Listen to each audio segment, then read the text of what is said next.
नमस्कार, सत श्री अकाल, आदाब। मेरा नाम मनदीप पुनिया है और आप देख रहे हैं गाँव सवेरा। हमारे साथ कुलदीप मौजूद हैं। कुलदीप हमारे सहयोगी हैं जिन्होंने इस चुनाव में डेटा का हमें सपोर्ट किया है और साथ में जो एनालिसिस का भी मामला उसमें भी सपोर्ट किया है।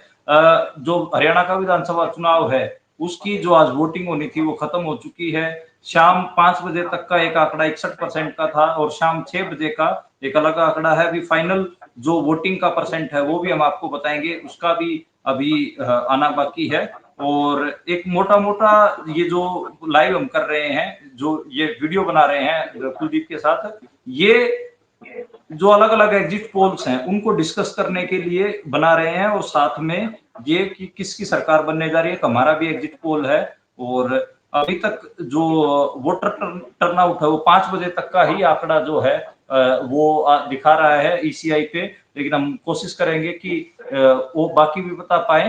हरियाणा में 68 से लेकर 70% तक वोटिंग होती है, ठीक-ठाक वोटिंग रही है। सबसे ज्यादा यमुनानगर की तरफ जिलों में हुई है। कुलदीप, सबसे पहले तो मुझे आप ये बताइए कि जो एग्जिट पोल है हरियाणा को लेके, वो क्या कह रहे हैं? अलग-अलग एग्जिट पोल अगर आप न्यूज़ 18 का बता सके पहले तो उसके लिए हमारे को बहुत वो होगा। मनदीप, मेरे पास मैं अगर सबसे पहले मैं रिपब्लिक टीवी का बताऊं तो जो उन्होंने भी जारी किया अब की बार, तो वो कांग्रेस को 55 से 62 पे दिखा रहे हैं, बीजेपी को 18 से 24 पे, जेजेपी की वो 0 से 3 सीटें दिखा रहे हैं हरियाणा में, आईएनएलडी की 3 से 6 और अदर्स को वो 2 से 5 में सिमेट रहे हैं।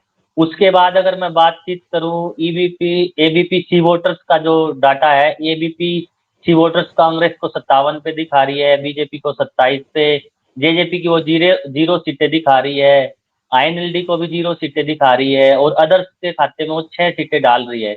इसके बाद पीपल्स पल्स का एक डाटा है, उसमें जो है ना कि 40 से 61 तक का उन्होंने वो किया। उसके बाद अगर हम देखें जो, तो ये अलग अलग एग्जिट पोल, और वो मुझे यही लग रहा है कि जिस फिगर के राउंड ऑफ हम चल रहे थे मनदीप, वो मुझे लग रहा है कि वही फिगर इन्होंने ड्रॉ की है कि जिस तरीके से स्टार्टिंग में लग रहा था कि 70 पार 75 पार, तो वो चीजें मुझे अभी नहीं दिख रही है जी मनदीप।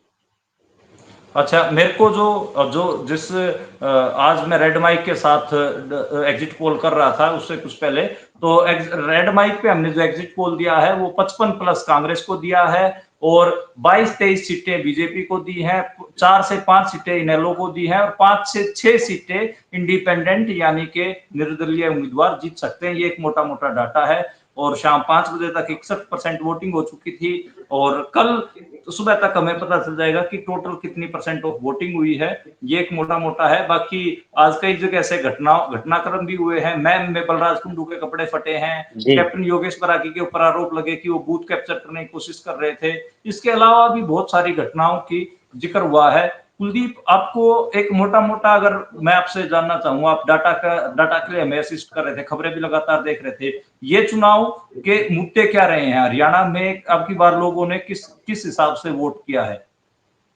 अगर मैं सबसे पहले मुद्दों की बातचीत करूं तो सबसे पहला जो बीजेपी के प्रति जो 10 साल की नाराजगी थी इनकी, जो पहले बीजेपी के 5 साल थे उसमें थोड़ी बहुत नौकरियां मिली थी, उसके बाद जो 5 साल गए हैं उसमें किसान आंदोलन भी हुआ, उसमें पहलवान आंदोलन भी हुआ और जो अग्निवीर योजना है उसका भी काफी असर था। हालांकि अग्निवीर योजना का जितना असर लोकसभा चुनाव में हमें देखने को मिला था, अब की बार वो मुद्दा थोड़ा सा डाइल्यूट मिला। उसकी बजाय अगर हम नॉर्थ हरियाणा की तरफ जाते हैं तो जो विदेशों में पलायन करते हैं युवा रोजगार की तलाश में चैडंकी के रास्ते से, उसको कांग्रेस ने या मैं कहूँ राहुल गांधी ने बार बार उस मुद्दे को उठाया है।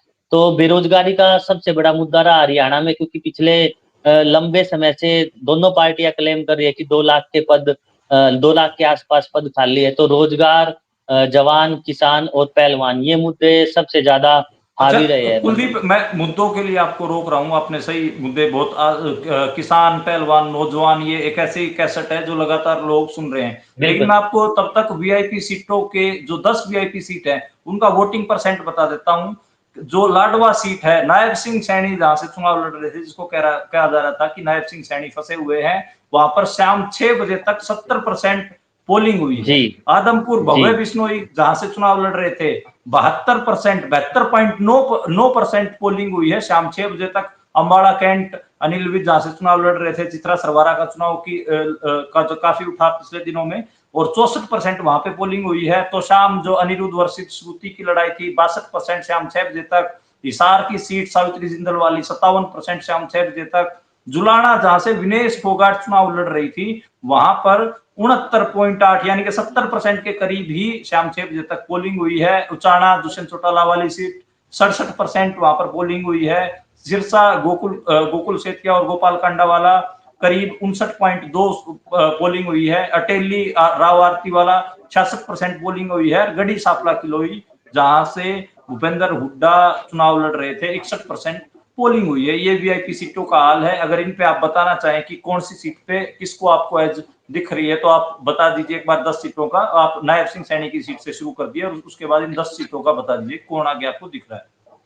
मनदीप, जिस तरीके से हरियाणा में एक तरीके से ये चल रहा था कि हम सोशल मीडिया पे या कुछ जर्नलिस्ट बार बार ये कह रहे थे कि हो सकता है नायब सैनी चुनाव हार जाए, लेकिन मेरा एनालिसिस है, मुझे नहीं लगता कि नायब सैनी आज के दिन चुनाव हार रहे हैं। वो चाहे कुछ हजार वोटों से जीते, वो जीत का मार्जिन, और ये एग्रेसिव वोटिंग भी उसका संकेत है। आप देखोगे कि जिस तरीके से संदीप गर्ग थे यहाँ वहाँ, जो बाकी कैंडिडेट थे ये लगा रहे थे कि वो नायब सिंह सैनी को डेंट करेंगे, तो मैं लाडवा की सीट पे अभी ये मेरा एनालिसिस है कि यहाँ से नायब सिंह सैनी सीट निकाल जाएंगे।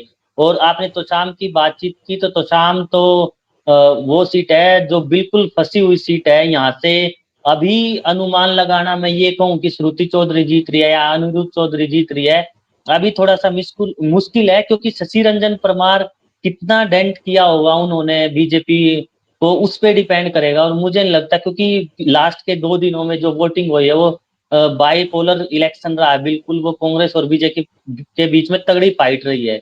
तो इसमें मुझे लग रहा है कि बिल्कुल फंसी हुई सीट है, और यहाँ से हल्का शायद हम दे सकते हैं अनिरुद्ध चौधरी को। जी मनदीप। जी।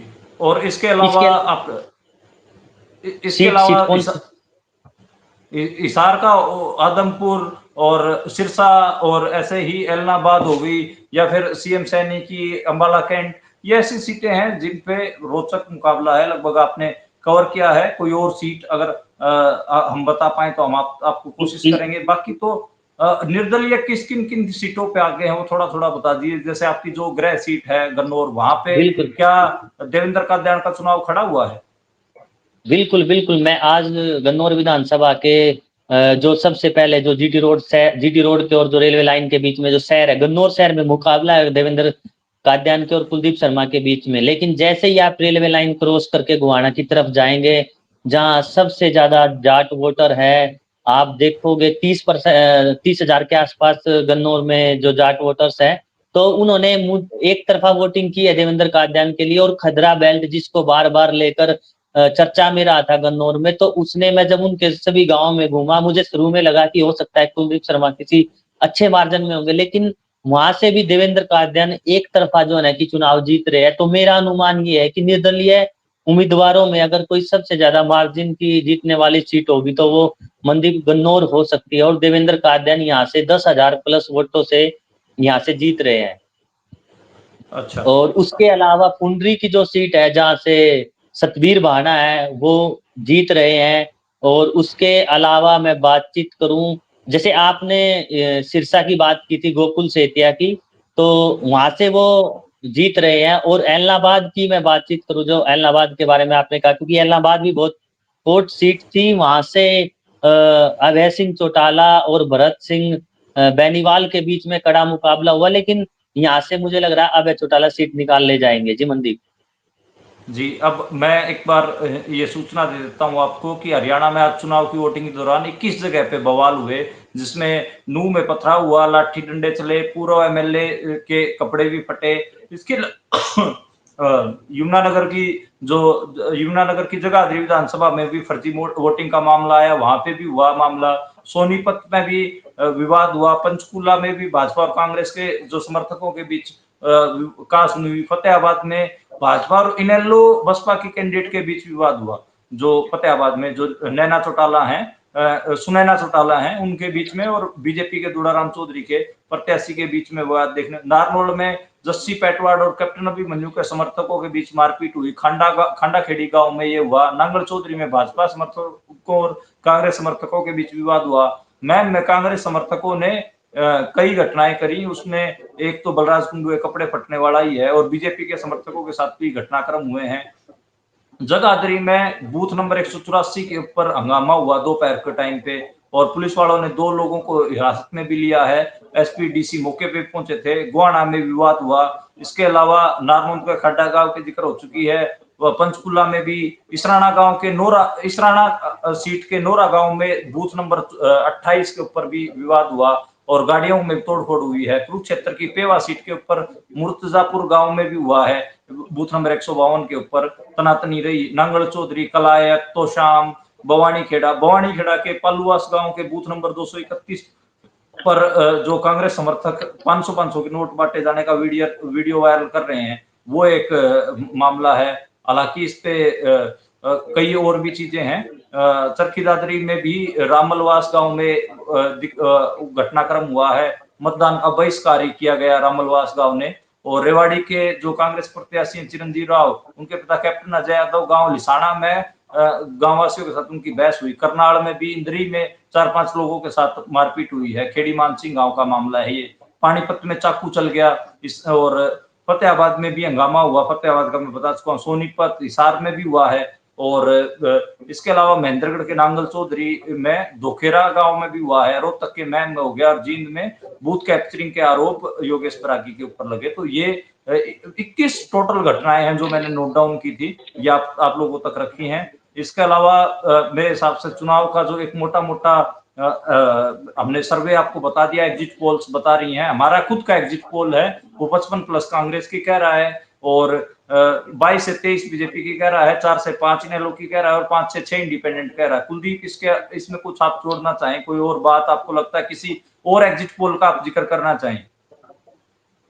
मनदीप, एग्जिट पोल्स के अलावा मैं जिन सीटों पे गया था, ग्राउंड पे गया था, जैसे करनाल की सीट थी, मैं और जो यंग जर्नलिस्ट गौरव कुमार है, हम वहां घूमे थे। तो करनाल में हमें ये लग रहा था कि बहुत कुछ सीटें बीजेपी और कांग्रेस की टफ फाइट थी, लेकिन आज जिस तरीके से वहां एग्रेसिवली वोटिंग हुई है, तो उससे पता चल रहा है कि असंध की सीट साफ तौर पे कांग्रेस जीत रही है। इंद्री की सीट भी जो है ना कि कांग्रेस जीत रही है। अगर मैं करनाल की बातचीत करूं तो वहां भी कांग्रेस जीत रही है। अगर मैं नीलो खेड़ी की बातचीत करूं कि जब से जेजेपी पार्टी और आम आदमी पार्टी के जो कैंडिडेट थे, उन्होंने कांग्रेस सपोर्ट करने के लिए अपना सपोर्ट समर्थन दिया था, तो उसके बाद से नीलो खेड़ी की जो सीट है वो भी कांग्रेस को एज है वहां से भी। और घरोंडा की मैं बातचीत करूं, जहां सबसे टफ फाइट थी मनदीप, और घरोंडा से भी जो वीरेंद्र राठौर है, वो यहाँ से अरविंदर कल्याण को पछाड़ते हुए नजर आ रहे हैं। और यहाँ से